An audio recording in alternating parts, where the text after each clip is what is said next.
Sabi ng mga DDS, sige, imbestigahan nyo ang impeachment ni Inday Sayad ng kanilang poon at iimbestigahan namin ang flood control. Ang tanong, ito, kailan nagsimula ang mga diskaya ng kontrata sa DPWH? 2016.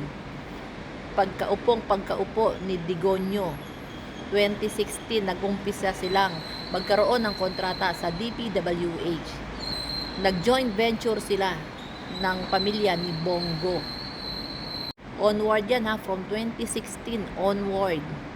From 2017 to 2018, ibinulgar ni Congressman Andaya yung 332 billion na korupsyon diyan sa flood control.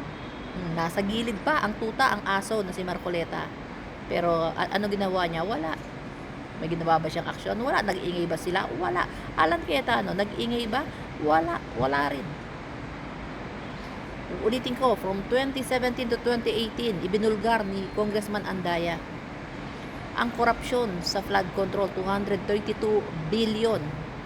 May ginawa ba ang mga DDS? Wala. Nag-ingay ba sila? Nagalit ba sila? Hindi.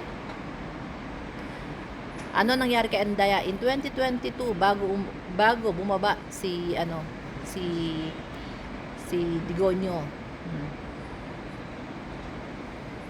Pinatay si Congressman Andaya sa ulo. Pinatahimik na ng tuluyan.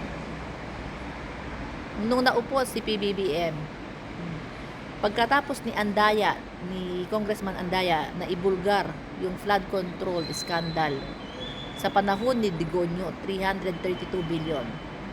Pinapatay siya, tahimik ang lahat. Sino ang sumunod na nag-ingay diyan sa flood control scandal na yan? Si PBBM.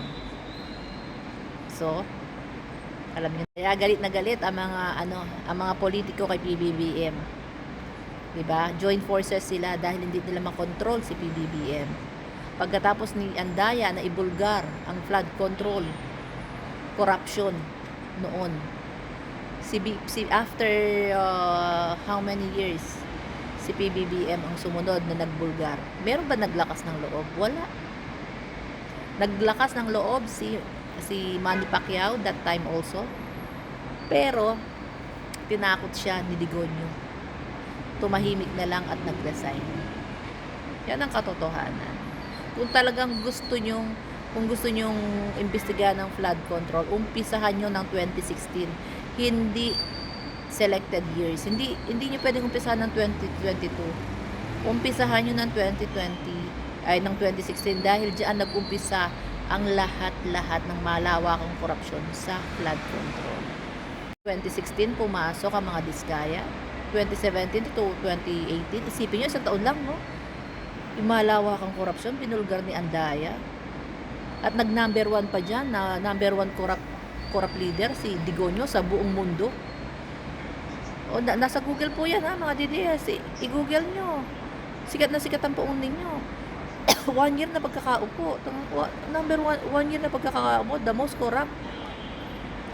corrupt leader. Isipin nyo kung siya ang the most corrupt leader sa buong mundo.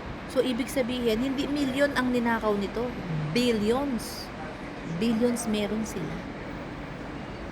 Kung nag-number 1 siya. I-Google niyo po, the most corrupt leader in the world. Makikita niyo, nasa listahan si Digong in 2017. 1 year lang siya naupo. Ganun na siya katindi magnakaw.